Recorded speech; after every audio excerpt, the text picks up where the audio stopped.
বিসমিল্লাহির রহমানির রহিম। আমরা এখানে যেই ভিডিওটা দেখতে পাচ্ছি বা যে ডায়াগ্রামটি দেখতে পাচ্ছি, এটি একটি লিফটের রান কন্ডাক্টর এবং ম্যাগনেটিক ব্রেক কন্ডাক্টরের ওয়ারিং ডায়াগ্রাম। নর্মালি প্রত্যেকটা লিফটেই একটা রান কন্ডাক্টর অবশ্যই থাকে, ব্রেক কন্ডাক্টর অবশ্যই থাকে। তবে এক একটা লিফটের, এক একটা ব্র্যান্ডের, এক একটা কন্ট্রোলের ওয়ারিং ইন্ডিকেট করার বা ওয়ারিং ডিটেক্ট করার ধরন আলাদা হতে পারে, তবে ওয়ারিং এরকমই, আপনার এভাবেই করতে হবে। যত যত যেভাবে আপনি চেঞ্জ করেন, ওয়ারিংটা এন্ড অফ টাইম এসে এরকমই হবে। তো নর্মালি আমরা এখানে যে ওয়ারিংটা দেখতে পাচ্ছি, রান কন্ডাক্টর এবং ব্রেক কন্ডাক্টরের যে ওয়ারিং, এটা হচ্ছে আমাদের নাইস 3000-এর মাদারবোর্ডের। এখানে লিখে আছে nice 3000 motherboard of run conductor and brake conductor input output wiring diagram. এখানে ইনপুট আউটপুট বলার কারণ হচ্ছে আমরা কোথায় এসি ভোল্টেজ ইউজ করছি, কোথায় ডিসি ভোল্টেজ ইউজ করছি, কোথায় 110 ভোল্টেজ ইউজ করছি, কোথায় 24 ভোল্টেজ ইউজ করছি, এই জিনিসটা আমরা আইডেন্টিফাই করব যে কোথায় কীরকম ইউজ হচ্ছে। তো নর্মালি আমাদের এখানে আমরা দেখতে পাচ্ছি যে কি আছে কানেকশানগুলো হচ্ছে Y1, M1, Y2, M2, X6, X7। তো এই কানেকশানগুলো হচ্ছে নাইস 3000-এর বা নাইস 3000 প্লাস, নাইস 3000-এর স্মার্ট, যেটা আমরা বাংলাদেশের জন্য লোকাল কন্ট্রোল বলি। আমরা কমিশনিং ইঞ্জিনিয়ার যারা আছি তারা সবারই একটা টার্গেট থাকে যে লোকাল 2-1টা কন্ট্রোলের ওয়ারিংয়ের কাজ শিখে নেওয়া বা ওয়ারিং কাজ বুঝে নিতে পারলেই পরক্ষণে আমরা যে কোনো ব্র্যান্ডের কাজ অন্তত বের করে নিয়ে আসতে বা একটা সমস্যার সমাধান করতে ইজি হয়। তো এখানে Y1 আর M1, Y2, M2। এখানে Y1 হচ্ছে ইনপুট ভোল্টেজ। Y1 একটা রিলে, মাদারবোর্ড একটা রিলে আছে, এই রিলেটা কি করতেছে, ভোল্টেজটা নিয়ে YM দিয়ে দিচ্ছে। কখন দিচ্ছে? YMটা হচ্ছে রান কন্ডাক্টরের ভোল্টেজ ছাড়তেছে। রান কন্ডাক্টর, এটা হচ্ছে রান কন্ডাক্টর। রান কন্ডাক্টর বলতে এটা ম্যাগনেটিক কন্ডাক্টর। তো এই কন্ডাক্টরটা কখন অ্যাক্টিভ হবে? যখন Y1 থেকে ভোল্টেজটা M1-এ যাবে, সাপ্লাই হবে, আর M1 এখানে কয়েল ভোল্টেজে দিয়ে দিবে। এটা হচ্ছে কয়েল ভোল্টেজের কানেকশান, এটা কয়েল ভোল্টেজের কানেকশান দিয়ে দিলে যখন অ্যাক্টিভ হবে তখন এখান দিয়ে আপনার মেইন সাপ্লাই, যে 3 ফেজ সাপ্লাই মোটরের ইনপুট হয়েছে, 3 ফেজ সাপ্লাইটা এখান থেকে ইনপুট হয়ে এখান দিয়ে আউট হবে যখন এটা অ্যাক্টিভ হবে। তো অ্যাক্টিভ করার জন্য আসলে রান কন্ডাক্টর আর ব্রেক কন্ডাক্টর অ্যাক্টিভ করার জন্য আমার কোন ভোল্টেজ দরকার? এখানে ভোল্টেজ বিষয় না, বিষয়টা হচ্ছে আপনি কোন ম্যাগনেটিক কন্ডাক্টর ইউজ করতেছেন। যদি আপনি এসি ম্যাগনেটিক কন্ডাক্টর ইউজ করেন তাহলে অবশ্যই ভোল্টেজটা এসি হবে। যদি ডিসি ম্যাগনেটিক কন্ডাক্টর ইউজ করেন অবশ্যই ভোল্টেজ এখানে ডিসি দিতে হবে Y1 এবং Y2-তে। যদি আপনি 110 ভোল্টেজের এসি ম্যাগনেটিক কন্ডাক্টর, তাহলে 110 ভোল্টেজ দিতে হবে, 110 ভোল্ট ডিসি হলে ডিসি দিতে হবে। তো নর্মালি আমরা এখানে যেটা ইউজ করছি এটা হচ্ছে 110 ভোল্টেজের ডিসি ভোল্টেজটা ইউজ করা হয়েছে। এই যে এই জিনিসটা কি, এটা হচ্ছে আমাদের রেকটিফায়ার, যেটা আমাদের এসিকে ডিসিতে রূপান্তর করে। তো এখানে আমাদের রেকটিফায়ার আমরা কী করলাম, ইনপুট ভোল্টেজ আমরা কত দিলাম, 110 ভোল্টেজ এসি ইনপুট। তো ইনপুট ভোল্টেজ আমরা দিয়ে দিলাম। আউটপুটে কত আসতেছে, 110 ভোল্ট ডিসি আউটপুট। তো এই আউটপুটে ফ্লাশ যেটা, এই ভোল্টেজটাই আমরা কী করলাম, এখানে Y1 অ্যান্ড Y2-তে ইনপুট দিলাম, M1 অ্যান্ড M2 দিয়ে আউটপুট নিব রিলে অ্যাক্টিভ হলে। যখন মাদারবোর্ড সিগন্যাল দিবে রান কন্ডাক্টর অ্যাক্টিভ হওয়া দরকার, তখন Y1 থেকে ভোল্টেজ M1-এ আইসা সরাসরি রান কন্ডাক্টরকে অ্যাক্টিভ করবে।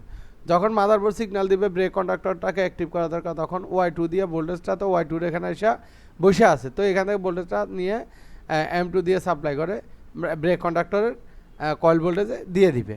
এ হচ্ছে রান কন্ডাক্টর অ্যাক্টিভ এবং ব্রেক কন্ডাক্টর অ্যাক্টিভ ডিঅ্যাক্টিভের ওয়ারিং। এরপরে আসেন, আমরা যখন রান কন্ডাক্টর অ্যাক্টিভ হবে, রান কন্ডাক্টর অ্যাক্টিভ হওয়ার ন্যানো সেকেন্ডের মধ্যে আমাদের ব্রেক কন্ডাক্টর অ্যাক্টিভ হয়। দুটো কিন্তু একসাথে অ্যাক্টিভ হয় না। একটা লিপ বা একটা এসকেলেটর চালু হওয়ার জন্য প্রথমে রান কন্ডাক্টর অ্যাক্টিভ হয়, পরে ব্রেক কন্ডাক্টর অ্যাক্টিভ হয়।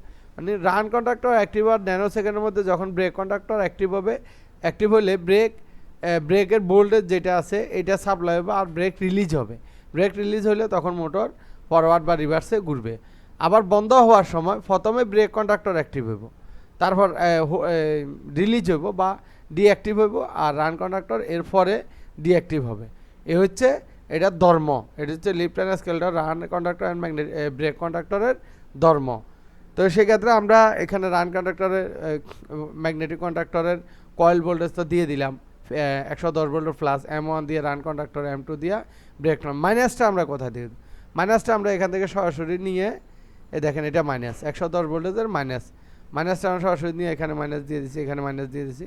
আর মাইনাস আমাদের কোথায় দরকার, আমাদের যে ব্রেক কয়েল, ব্রেকের যে একটা কয়েল আছে, প্রত্যেকটা মোটরের ব্রেকের কয়েল আছে, আর অবশ্যই ওই ব্রেকের কয়েল ভোল্টেজ ডিসি, অবশ্যই ওই ব্রেকের কয়েল ভোল্টেজ ডিসি। তো ডিসি হবে যে ডিসি কত, অবশ্যই দুইটা মান আমরা এখন পর্যন্ত পাইছি, একটা হচ্ছে 110 ভোল্টেজ ডিসি আর একটা 220 ভোল্টেজ ডিসি। 220 ভোল্টেজ ডিসি যেটা, এটা ইতিমধ্যে 2-4-5 বছরের ভিতরে আসতেছে। এর আগে সবগুলা মোটরে 110ই আসতো, এখন 110 220 দুটোই আসে, আপনি যেটা ইউজ করেন। তো সেক্ষেত্রে আমাদের এখানে আমরা জানি মাইনাসের প্রয়োজন আছে, এই দুই জায়গা মাইনাস দিয়ে, এই যে মাইনাস 110 মাইনাস দিয়ে সরাসরি আবার আইনা মাইনাস এখানে ব্রেকে দিয়ে দিছি। আর যে ব্রেক কন্ডাক্টরে যে কন্ডাক্টর হইয়াই তো ব্রেক রিলিজ হবে, এটা হচ্ছে ব্রেকের ইউনিট বা ব্রেকের কানেকশান ইউনিট। তো ব্রেকের ইউনিটে ভোল্টেজ কখন আসবে, যখন ব্রেক কন্ডাক্টর অ্যাক্টিভ হবে। এখানে আমরা কী করি, এই ফ্লাশ ভোল্টেজটা 110 ভোল্টেজের ফ্লাশ ভোল্টেজটা এখান দিয়ে আইনা ব্রেক কন্ডাক্টর এক সাইডে দিয়ে আর এক সাইড দিয়ে নিয়ে ব্রেকের ইউনিটে লাগাই দিছি। কারণ আমার যখনই M2 সিগন্যাল দিবে এই কয়েল ভোল্টেজকে ভোল্টেজ দিবে, তখন এটা অ্যাক্টিভ হবে। অ্যাক্টিভ হলে আমার এই ভোল্টেজ এখান থেকে এখানে আসবে, আসার সাথে সাথে ব্রেক রিলিজ হবে। এখানে ব্রেক ইউনিটসে ভোল্টেজ ফাইলে ব্রেক রিলিজ হবে, না ফাইলে ব্রেক হোল্ড হয়ে থাকবো। তো এক্স্যাক্ট এট এ টাইম আমার যখন এইটা ভোল্টেজ পাইতেছে এটা রিলিজ হয়েছে, একই টাইমে আমার এই ফ্লাশ ভোল্টেজই আপনার আমার রান কন্ডাক্টরে যখন আপনার এই এখান থেকে M1 থেকে ভোল্টেজ আসলে কি হলো, আমার এই 3 ফেজ লাইন তো এখানে এসে দাঁড়ায় আছে, হ্যাঁ 3 ফেজ লাইন এখান থেকে সরাসরি অ্যাক্টিভ হয়ে মোটরে চলে যাবে, মোটর ঘুরবে। এ হচ্ছে আমাদের রান কন্ডাক্টর এবং ব্রেক কন্ডাক্টরের কাজ। এখন হচ্ছে ফিডব্যাক, যে আমার মাদারবোর্ড তো ভোল্টেজ সাপ্লাই দিয়ে দিছে, M1 থেকে রান কন্ডাক্টরের সিগন্যাল যখন দিচ্ছে রান কন্ডাক্টর অ্যাক্টিভ হচ্ছে, M2 থেকে যখন ব্রেক কন্ডাক্টরে দিচ্ছে তখন ব্রেক কন্ডাক্টর অ্যাক্টিভ হচ্ছে। আসলে এটা অ্যাক্টিভ হয়েছে কিনা, মোটর ঘুরের কিনা, বা আসলে ব্রেক রিলিজ হয়েছে কিনা, কোনো কারণে ব্রেক রিলিজ হওয়া ছাড়া তো মোটর গ্যাঁ করে ঘুরতে পারে। তো এই কারণে এটার আবার দুইটা ফিডব্যাক সিস্টেম করছে। তো এই ফিডব্যাক সিস্টেমটা হচ্ছে রান কন্ডাক্টরের জন্য ফিডব্যাক সিগন্যালটা যাবে X6-এ, আর ব্রেক কন্ডাক্টরের জন্য ফিডব্যাক সিগন্যালটা যাবে X7-এ। এটা অবশ্যই নাইস 3000 কন্ট্রোলের ক্ষেত্রে। তো সেক্ষেত্রে আমরা কি করলাম, একটা SMPS ইউজ করলাম, ইনপুট 220 ভোল্টেজ এসি আর আউটপুটের 24 ভোল্টেজ দিছি। যেহেতু আমাদের মাদারবোর্ড যেটা আছে নাইসের, ওই মাদারবোর্ডটা হচ্ছে 24 থেকে 30 ভোল্টেজের। তো এখান থেকে SMPS থেকে আমরা ইনপুটে 220 ভোল্ট দিয়ে আউটপুটে 24 ভোল্টেজ নিলাম।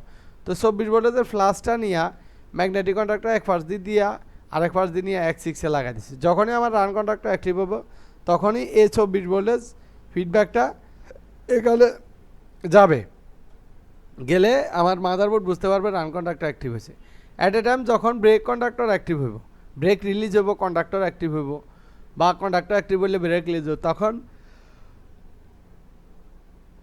কন্ডাক্টর কোনো কারণে অ্যাক্টিভ হইলে, ব্রেক কন্ডাক্টর কোনো কারণে অ্যাক্টিভ হইলে, অ্যাক্টিভ 24 ভোল্টেজ তো এখানে এসে দাঁড়ায় আছে, এটা অ্যাক্টিভ হইলে অটোমেটিক 24 ভোল্টেজ এখানে যাইয়া X7-এ দিয়ে, তখন মাদারবোর্ড বুঝতে পারবে কি ব্রেক কন্ডাক্টরও অ্যাক্টিভ হয়েছে এবং ব্রেক রিলিজ হয়েছে। তখন অ্যাট এ টাইম আবার রান কন্ডাক্টর ভোল্টেজ সাপ্লাই হওয়ার কারণে মোটরটি ফরওয়ার্ড বা রিভার্স যে কোনো একদিকে, আপ অথবা ডাউনে যে কোনো একদিকে ঘুরতে থাকবে। এই হচ্ছে আমাদের আজকে রান কন্ডাক্টর এবং ব্রেক কন্ডাক্টর বর্ণনা। অবশ্যই আপনারা খেয়াল করে রাখবেন যে অবশ্যই ব্রেকের ভোল্টেজ ডিসি হবে। আর অনেক ক্ষেত্রে আমরা ম্যাগনেটিক কন্ডাক্টর ডিসি ইউজ করি, দেখতে পাচ্ছেন এখানে দুইটা ম্যাগনেটিক কন্ডাক্টর কিন্তু ডিসি। আমি এখানে প্রত্যেকটা জায়গায় আপনাদের শিকার ক্ষেত্রে, দেখার ক্ষেত্রে, বোঝার ক্ষেত্রে আইডেন্টিফাইগুলো করার চেষ্টা করছি। 110 এসি ইনপুট, 110 ডিসি আউটপুট, এখান থেকে আর বাইরে এখানে আবার লিখে দিচ্ছি -110 ডিসি, কারণ এটা হচ্ছে মাইনাস ভোল্টেজ, হ্যাঁ -110 ডিসি। তো এটা আবার এখানে এসে মাইনাস ব্রেক ইউনিটের মধ্যে রাখছে, এটা লিখেছে। আবার প্লাস ভোল্টেজ যেটা, এই যে প্লাস ভোল্টেজ, এখান থেকে আমি সরাসরি এখানে সাপ্লাই দিয়ে দিছি ব্রেক কন্ডাক্টরের জন্য। তো এখান থেকে যখনই ব্রেক কন্ডাক্টরটি অ্যাক্টিভ হবে তখন সাপ্লাই এখানে এসে ব্রেক কন্ডাক্টর ইউনিটে চলে যাবে। তো এই জিনিসগুলো আইডেন্টিফাই করতে আপনার জানেন যে এটা 24 ভোল্টেজ আউটপুট, এখান থেকে আউটপুট লিখে দিছি।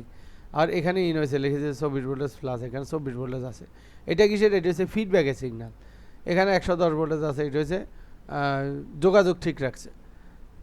হ্যাঁ, তো আমরা নর্মালি যখন এখান থেকে ভোল্টেজটা ঘুরে এখানে আসতেছে, এখান থেকে আইসা ব্রেক কন্ডাক্টর অ্যাক্টিভ হলে এখানে আইসা ব্রেক রিলিজ হচ্ছে, রিলিজ হওয়ার পরে মোটর ঘুরতেছে। তো আমরা প্রত্যেকটা জায়গায় আইডেন্টিফাই করার চেষ্টা করছি কোথায় 110 ভোল্টেজ প্লাস, কোথায় মাইনাস, কোথায় 24 ভোল্টেজ প্লাস আছে, কোথায় 100, মানে আমরা প্রত্যেকটা জায়গায় আইডেন্টিফাই করছি এই কারণে যেন আমাদের নতুন কেউ আসলে এই কাজটা খুব সহজে উনি বুঝতে পারে বা আইডেন্টিফাই করে নিতে পারে।